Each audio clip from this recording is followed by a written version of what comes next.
Alright folks, it is Saturday. I'm in the wife's car right now. We went to the pool earlier with the Crown Vic, and I got out on the main road here and stomped on it and promptly fried the number 4 coil. It had been idling a little rough earlier in the day. Coil decided it was done. Hooked up software to it and realized it probably needs more than one, but we're going to see about getting a set of coils, and it's like my local auto parts store has some in stock, and don't know that we're going to do plugs at this time. We are going to use a bunch of dielectric grease, so that helps, and I'll show you what we get, whatever they manage to have that I don't hate. So. Alright, so this is what they had. That's some dielectric grease and the Edelbrock Performance Coil Pack Kit, because it's the only one they had a set of 8 of, and I didn't want to mix and match. And I guess we'll go through these bad boys on. Alright, it's not something I normally have to deal with here, but and not what I recommend doing as far as driving your car right before you put coil packs on it, but it's hot and the sun's beating down, and I live in an apartment complex because we're still trying to close on the property, so we're pulling into the shade on a much less walked on sidewalk because it just seems like a better idea. So here we are, parked in the shade. I undo the battery just for my peace of mind, and then we'll get started on what you actually need to remove to get the coils off these. The coils on Fords, if you look up the firing order on these, it's just kind of the cylinder position. 1, 2, 3, 4, 5, 6, 7, 8. As you can see, the fuel rail here is kind of in the way, along with fuel rail pressure sensor, which has a vacuum line going in that harness over to the throttle body elbow. And then the whole air intake and throttle body is in the way here. So we'll do what we can to sneak stuff out and make this just as painless as possible. We're going to start out with pulling the air intake off. Now, I could pull this tube at those 2 hose clamps. That is one way to do it. But I have to replace the air filter anyways because it's known to be pretty nasty. So undo those clips. Get under here. Anyways, it's a screwdriver.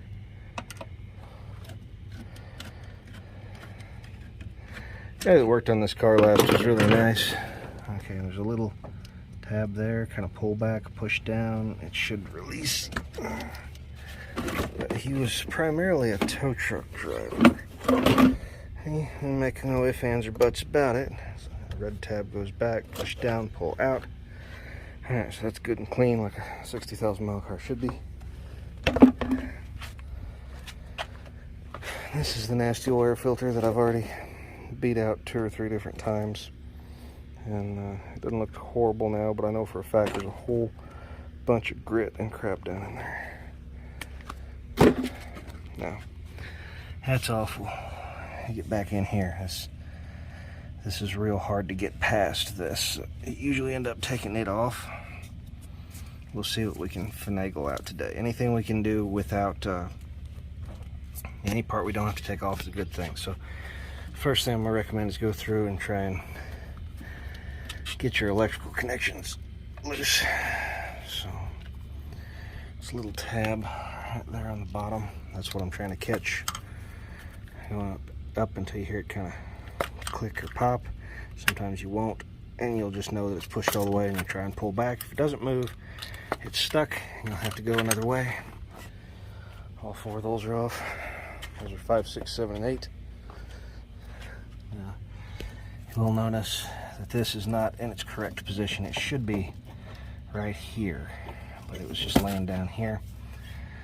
That's because when I test drove it once, it had a bad coil on it, and they stuck a used one on it. I'm gonna pull this line off because these are real fast and easy, and they stuck a new coil on it and never put that back. Like I said, really nice people. Just because you're not the greatest technician on earth doesn't make you a bad person. Because God knows I'm not the best technician on earth. 3 there, and 4 is underneath that here hose. So there she blows. We'll start trying to sneak these out. There, 3 and 4. Put them back on the tray. Do that on both sides.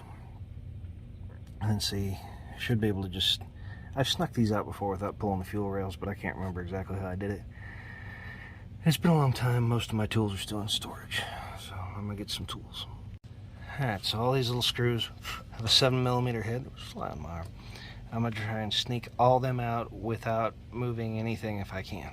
So we'll just sneak in there as quick and easy as possible. If you have a factory intake, these usually go into a boss, like a brass piece. If you have the Dorman, they look like wood screws.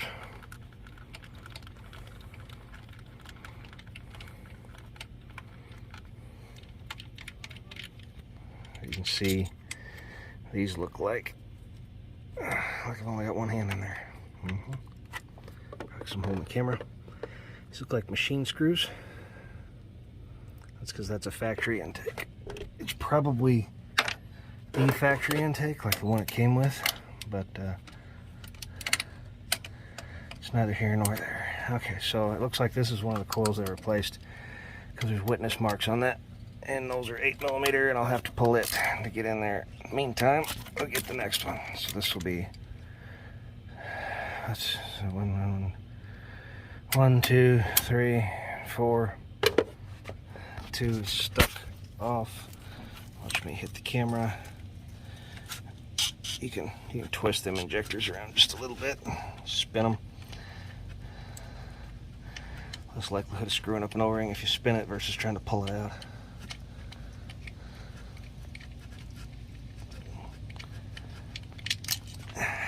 Two out of 8. Now, these are made much easier when I have the rest of my tools, which include my Milwaukee cordless ratchet and swivel sockets. In which case, I just kind of stick them on there and hit the button, and for the most part, they just kind of go.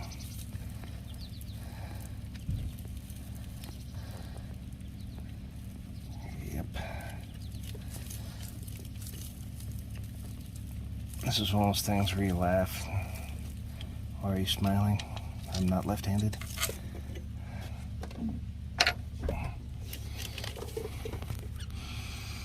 Alright, so pull these 2 out. I think there's an O-ring under here. Flip it over and get to that last screw down there.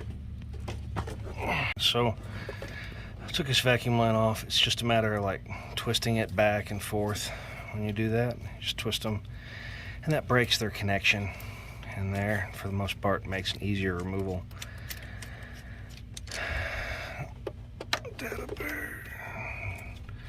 Given my druthers, I would like to work with a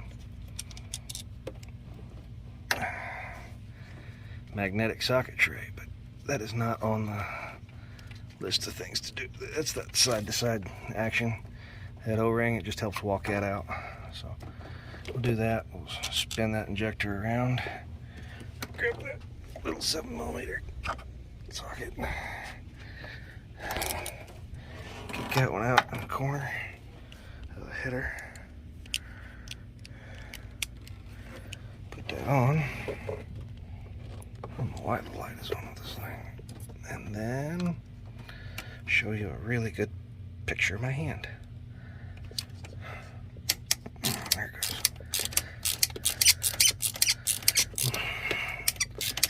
They ran that one back in like they meant it, didn't they? This thing, by the way, has the factory alternator on it still. it is going to get a shot of Freon.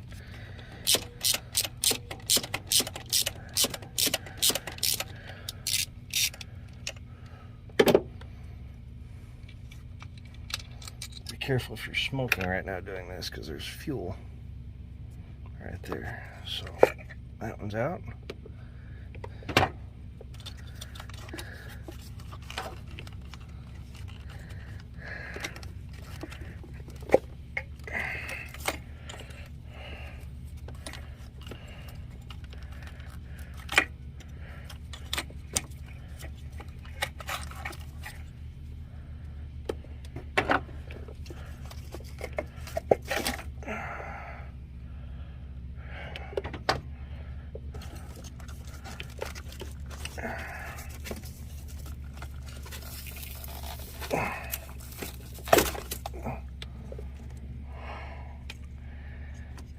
I wonder why that's wrong, huh?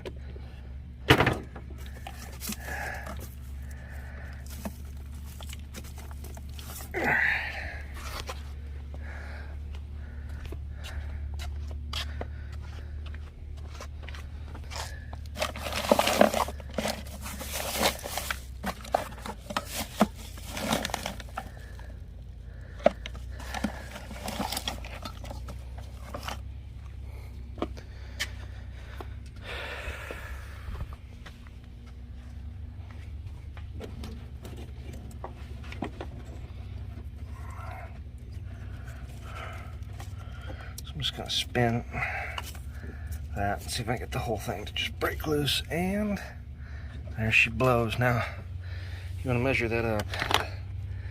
Make sure it's the same length as the other ones. It is, so we're good. Now, on to the next side. We maybe don't need to do it real bad, but it's gonna be easier to get the bolts out of the coils if we take this off. It's just the throttle body. I'm not going to pull the electrical connectors. I'm just going to lay it back. You'll be a lot better tech if you learn when something has to come all the way off and when you can cheat. Being a tech is all about, as a production tech, is all about kind of re-engineering, reimagining how you can get something done in a way that the factory never thought that you would figure out. Which is probably why engineers and technicians get along so crappy.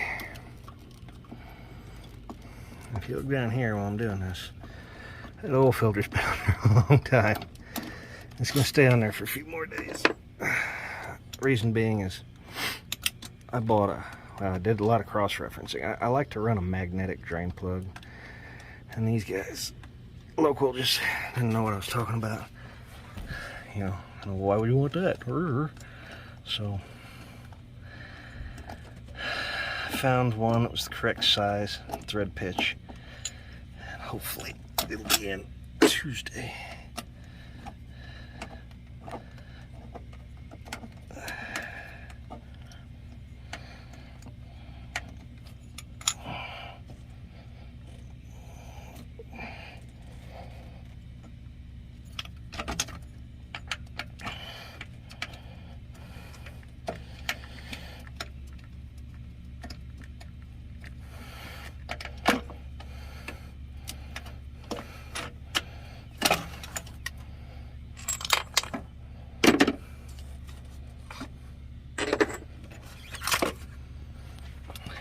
Boys, I think we're gonna clean that.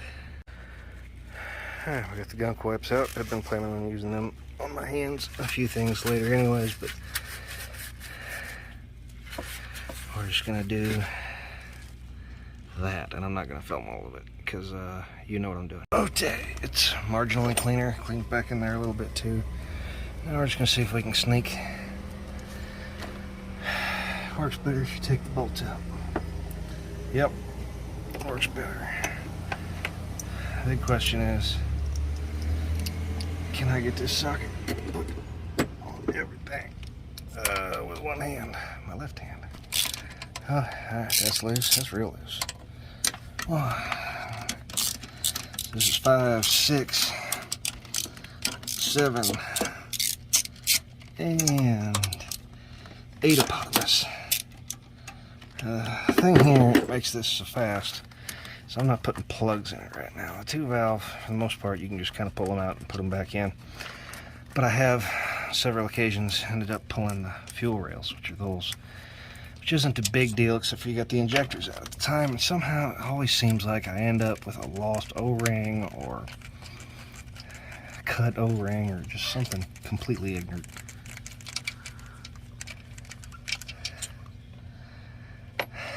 Neighbors are walking the dogs. It's pretty constant around here. There's a pit of grass that you see runs the length of these 2 big old buildings, and it is just covered in dog crap.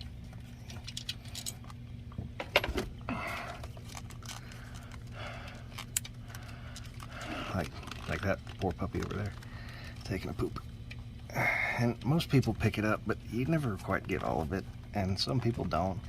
And when it rains, it smells like dog poo, and it's just not good. No bueno.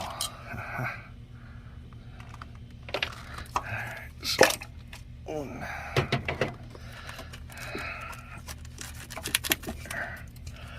this one's going to be a pain. Notice we twisted around some, but sometimes it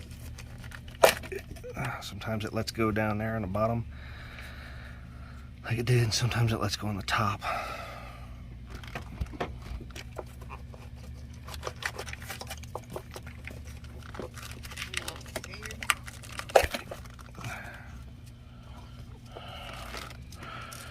That one's been replaced before. I may keep hitting a good spot.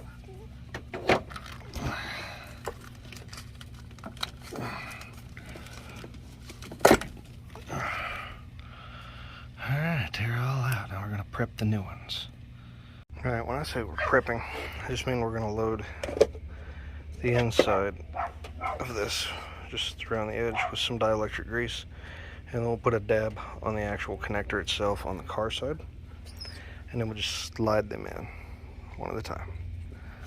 So I'll see if I can do this with one hand. But I always buy the big thing of dielectric grease, lasts forever. Good. There's a finished product for this side, right there. So I'll put those in, and I'll show you the dab on the car side when we get to that point, but I don't want to do that yet because it might just get me dirty. And believe it or not, I don't need help with that. So.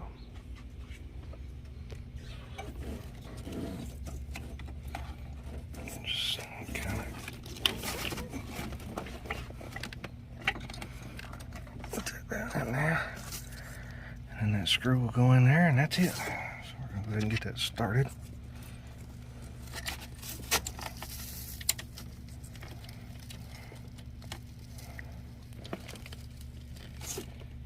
And this one.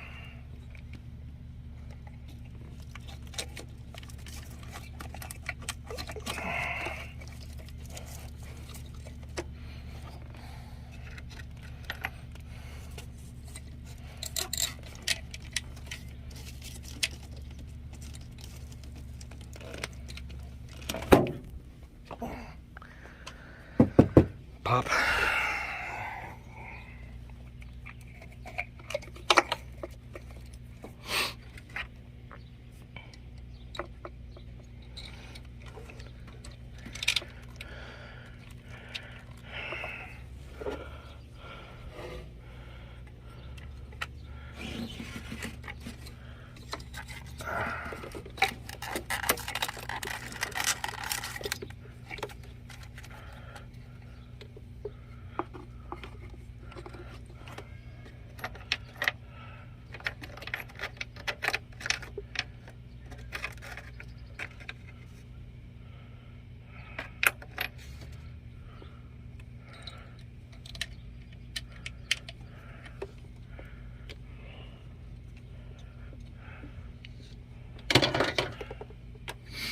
Alright, that's on there.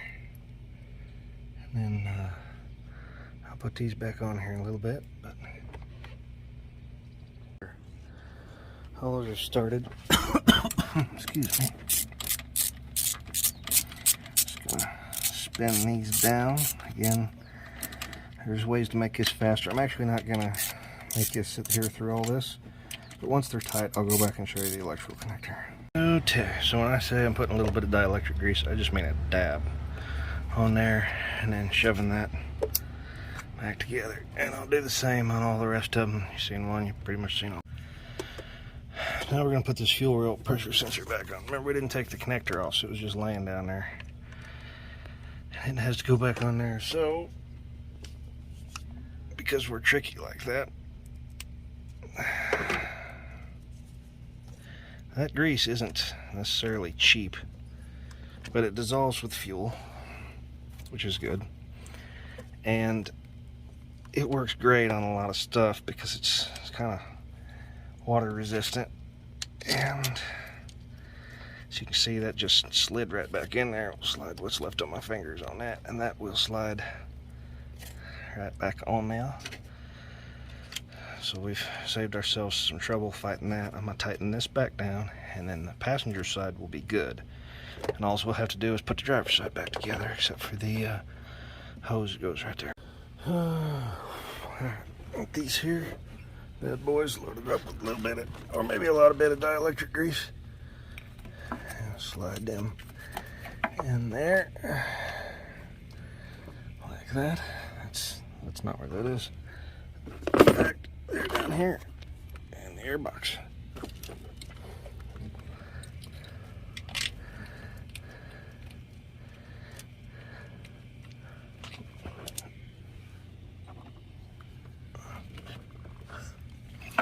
Now I did go through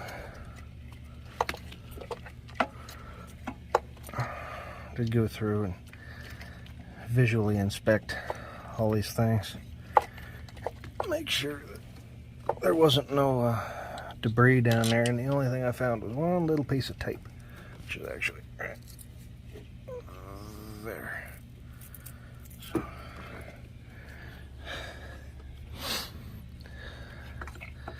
guys, I assume it's guys, judging by the channel demographic. Either it's hot or I'm fat. And I imagine, judging by the scale and the thermometer, it's some of both.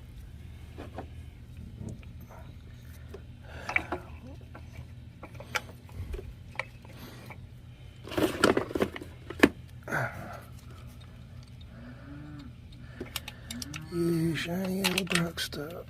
Alright, I'll run these down without you guys watching and show you all that put back together. Alrighty, here we have bolted down and a bunch of satisfying clicks.